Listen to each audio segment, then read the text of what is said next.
गुरुग्राम में बरसात के बाद जल जमाव की स्थिति बनी हुई है। कई इलाके पूरी तरह से जलमग्न नजर आ रहे हैं। तो गुरुग्राम में जगह जगह जल जमाव, जल भराव से हालात खराब नजर आ रहे हैं। मिलेनियम सिटी के हालात आप देखिए किस तरह से सिस्टम की लापरवाही से मानो पूरा शहर डूब रहा हो। ट्रैफिक की रफ्तार रुक गई, लगातार कई इलाकों में पानी लगा हुआ है, लोग परेशान नजर आए। और पिछले 3 दिन से गुरुग्राम के ज्यादातर इलाकों में यही तस्वीर दिख रही है।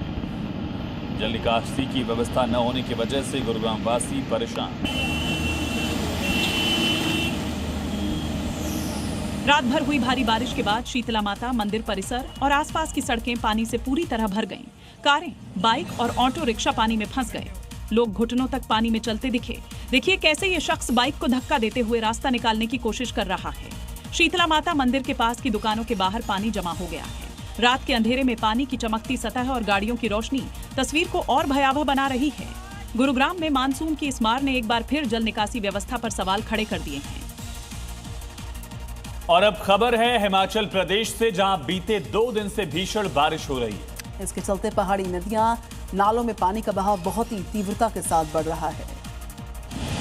इसको देखते हुए प्रशासन ने अलर्ट जारी किया है और लोगों को नदी नालों से दूर रहने की अपील की है। साथ ही इन इलाकों में फिलहाल यात्रा नहीं करने को कहा है। मनाली में व्यास नदी का जलस्तर तेजी से बढ़ रहा है। आसपास के लोगों को नदी से दूर रहने की सलाह दी गई है। 7 अधिकारियों को अपने अपने क्षेत्रों में स्थिति पर नजर रखने को कहा गया है। हिमाचल प्रदेश में बारिश के मौसम में नदियों में उफान और लैंडस्लाइड की घटनाएं आम हैं। ऐसे में जरूरी है कि लोग इस मौसम में विशेष सतर्कता बरतें।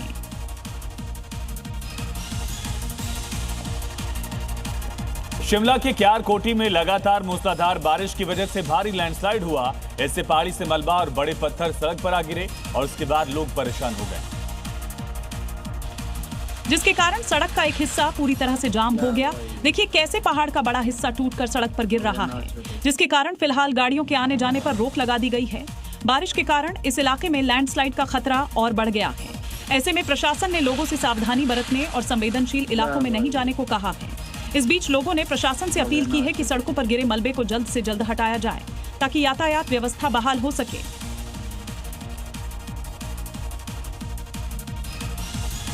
मंडी से खबर है, पंडोह डैम से पानी छोड़ा गया। 40,000 क्यूसेक पानी छोड़ दिया गया। डैम के 3 गेट्स को खोल दिया गया। लगातार बरसात से जलस्तर बढ़ा हुआ है। बीबीएमबी ने सायरन बजाकर अलर्ट जारी किया। लोगों को कहा कि आप अलर्ट रहिए, बढ़ रहा है ब्यास नदी का जलस्तर। ऐसे में अलर्ट रहना बेहद जरूरी है।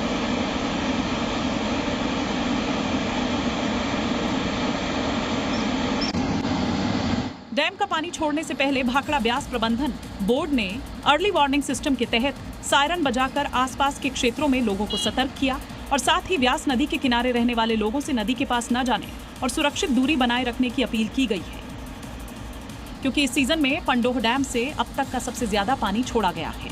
साथ ही अधिकारियों ने यह भी बताया कि जरूरत पड़ने पर आगे और पानी छोड़ा जा सकता है। इसलिए विभाग ने चेतावनी दी है कि नदी के तेज बहाव में किसी भी तरह की लापरवाही जानलेवा साबित हो सकती है।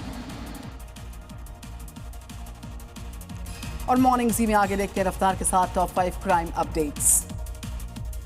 यूपी के अमरोहा में एक शातिर चोर को दुकानदार ने चोरी करते रंगे हाथ पकड़ा। गल्ला तोड़ते ही दुकान के मालिक ने आरोपी को धर दबोचा। फिलहाल पुलिस ने आरोपी को गिरफ्तार कर लिया है।